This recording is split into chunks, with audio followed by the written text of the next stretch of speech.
तो दोस्तों, अगर खाने के साथ कलौंजी हो या फिर सब्जी हो तो खाने का टेस्ट 2 गुना बढ़ जाता है। तो आज हम यहाँ पर तोरी से यानी नेनुआ से बहुत ही टेस्टी लाजवाब कलौंजी बनाकर तैयार करेंगे। एकदम सिंपल सा तरीका है। कलौंजी हम अक्सर बनाते हैं या फिर बैगन की हो, परवल की हो, भिंडी की हो, लेकिन एक बार आप इस तरीके से तोरी यानी नेनुआ वाली कलौंजी बनाकर देखिए, आप इसे बार बार बनाएंगे, इतनी टेस्टी लगती है। एकदम सिंपल सा तरीका है जिसे आप आसानी से बना लेंगे। हेलो दोस्तों, आपका स्वागत सुनीता किचन में। कहो कैसे हो आप? तो चलिए बना के दिखाते हैं। तो यहाँ पर हमने 3 से 4 तोरी लिया है। एकदम ताज़ी फ्रेश तोरी लेनी है यानी नेनुआ लेना है। तो तोरी को हमने पानी से धो लिया और जो तोरी का आगे वाला और पीछे वाला हिस्सा होता है ना, उसे हमने थोड़ा थोड़ा करके चाकू से कट कर दिया। अब तोरी को मीडियम साइज में कट कर लेंगे। न ज़्यादा लंबा कट करना है, न ही ज़्यादा छोटा कट करना है। अगर तोरी में बीज होगी, तोरी ज़्यादा मोटी होगी ना, तो आपकी कलौंजी खाने में उतनी टेस्टी नहीं लगेगी। अब तोरी को इस तरीके से लंबे साइज में कट कर लीजिए। पूरा चाकू नीचे तक नहीं ले जाना, बस इस तरीके से लंबा चीरा लगाना है, जिससे बीच में जगह बन जाए। जब हम तोरी में मसाला, कलौंजी वाला मसाला डालें तो आसानी से मसाला अंदर आ जाए। अब देख रहे हैं, इस तरीके से कट लगाना है। तो सारे कट हम लगा लेते हैं। गैस जलाकर हमने पैन रख दिया और पैन में डाल दिया है 2 से 3 चम्मच सरसों का तेल। तेल हमें ज़्यादा नहीं लेना है और तेल को बढ़िया से धुआं उठने तक गर्म करना है। इस चीज़ को याद रखिए, अगर तेल अच्छे से नहीं गर्म होगा ना तो तेल में कच्चापन होगा। अब इसमें डाल देंगे सौंफ, डाल देंगे तो साथ में यहाँ पे डाल देंगे आधा चम्मच जीरा। जीरा सौंफ को हल्का सा लाल करना है, चला देते हैं। तो चलाते हुए जीरा और सौंफ को हल्का सा लाल कर लिया है। इसके बाद यहाँ पे 2 से 3 प्याज को कट करके डाल दीजिए। तो प्याज को हमने छोटे साइज में बारीक कट कर लिया है, आप देख रहे हैं ना। और थोड़ा सा प्याज यहाँ पे हमने बचा लिया है, 2 से 3 चम्मच लगभग प्याज हमने बचा लिया है। इस प्याज को हम बाद में यूज करेंगे। तो आपको भी इस तरीके से प्याज को लेना, प्याज को कट करना है और 2 से 3 चम्मच प्याज आपको बचा लेना है। अब प्याज आप ज़्यादा छोटा ले रहे हैं तो 4 से 5 प्याज लीजिएगा। और प्याज को हम मीडियम फ्लेम पे भून लेंगे। तो आप देख रहे हैं हल्का सा कलर चेंज हुआ है, ज़्यादा लाल नहीं हुआ है, बस ऐसे ही हमें प्याज को भूनना है।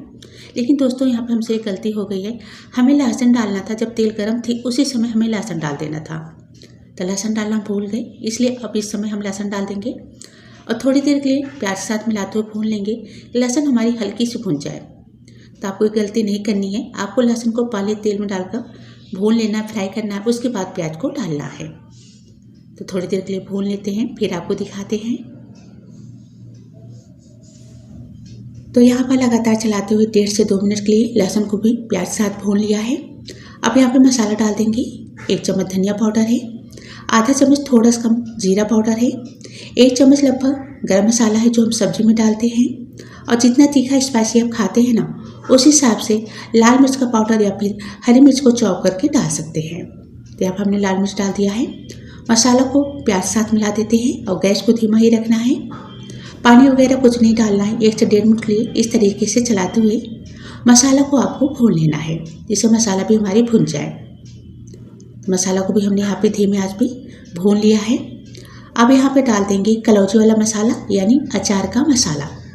जो हम अचार में मसाला डालते हैं ना, वही मसाला कलौंजी में भी पड़ती है, इसलिए हम मसाला को पहले से तैयार करके पीस कर फ्रिज में रख देते हैं। और जब भी हमें कलौंजी बनाना होता है, इस तरीके से अचार का मसाला डाल देते हैं और कलौंजी बनाकर तैयार कर लेते हैं। अगर हमें मसाला कम लगेगी, कलौंजी मसाला कम लगेगी, थोड़ा सा और डाल देंगे। तो कलौंजी मसाला डालकर 2 से 2.5 मिनट के लिए, 3 मिनट के लिए धीमी आंच पे भून लेना है, जिससे मसाला में कच्चापन बिल्कुल ना रहे। गैस को तेज बिल्कुल नहीं करना है, गैस को धीमा ही रखना है। अब देख रहे हैं धीमी आंच पे हम मसाला को भूने, बहुत ही अच्छी खुशबू आ रही है। अब यहाँ पे हम डाल देंगे, जब मसाला भुन जाए तो स्वाद के हिसाब से नमक, और खट्टापन देने के लिए, चटपटा बनाने के लिए बड़े चम्मच से 1 चम्मच भर के हम डाल देंगे खटाई पाउडर यानी अमचूर पाउडर। छोटा चम्मच ले रहे हैं तो 2 से 2.5 चम्मच डाल दीजिएगा। खटाई पाउडर को यहाँ पे मसाला साथ, कलौंजी मसाला साथ मिला लेना है। एक बार टेस्ट कर लीजिएगा, अगर नमक कम लगे, खट्टापन कम लगे तो आप अपने हिसाब से कम या ज़्यादा कर लीजिएगा। तो यहाँ पर मसाला भुन चुकी, गैस को बंद कर देते हैं और भुने हुए मसाला को ठंडा कर लेंगे। और साथ में जो प्याज को हमने साइड में रखा था ना, उस प्याज को इस तरीके से डाल देंगे। इससे प्याज का क्रंचीपन बहुत ही अच्छा आता है। जब आप कलौंजी खाएंगे ना, इसका टेस्ट बहुत ही बढ़िया आता है। तो गैस को हमने पहले ही बंद कर दिया है। अब मसाला को ठंडा होने देते हैं। अब यहाँ पे इस कलौंजी मसाला को ऐसे ही खुला छोड़ देंगे और बीच में 2 से 3 बार चला देंगे जिससे मसाला जल्दी से ठंडी हो जाए। तो आप देख रहे हैं ना, कलौजी मसाला में तेल ज़्यादा बिल्कुल नहीं है, एकदम ड्राई मसाला बनकर तैयार है। इसलिए जब भी आप कलौजी का मसाला भूनें ना तो तेल बहुत ही कम डालें। तो मसाला को हल्का सा हमने ठंडा कर लिया, हाथ से छूने लायक हो गई है। अब इस मसाला को कटे हुए तोरी यानी नेनुआ के अंदर इस तरीके से डाल देंगे, उंगलियों से दबाते हुए यहाँ पे भरवा तोरी बनाकर तैयार करेंगे। एकदम हल्के हाथ से आपको मसाला को दबाना है, ज़्यादा कस के नहीं दबाना है। और तोरी के बराबर मसाला को रख रहे हैं, उंगलियों से सेट कर दे रहे हैं जिससे मसाला बाहर ना निकले। इसी तरीके से एक एक करके सारे हम तोरी में मसाला को डाल देंगे।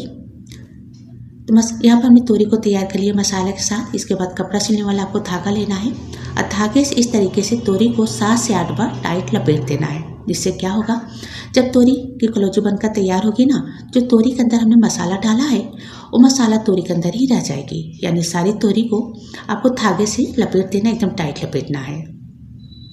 फिर यहाँ पर हमने गैस जलाकर पैन को रख दिया। पैन में डाल दिया यहाँ पे सरसों का तेल, अंदाज से डाल दिया है, यानी 7 से 8 चम्मच आपको सरसों का तेल मस्टर्ड ऑयल डाल देना। और तेल को गर्म करना बढ़िया से, कच्चापन बिल्कुल नहीं रहना चाहिए।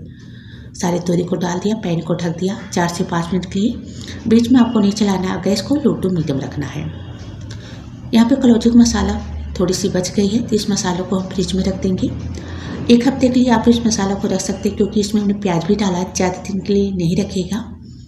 इस मसाला से आप बैगन की कलौजी, परवल की कलौजी या फिर भिंडी की कलौजी भी बनाकर तैयार कर सकते हैं। तो 5 मिनट हो गए हैं, हमने प्लेट को हटा दिया, चलाना नहीं है, बस पैन को हल्का सा हिला देना है। नमक डाल देंगे।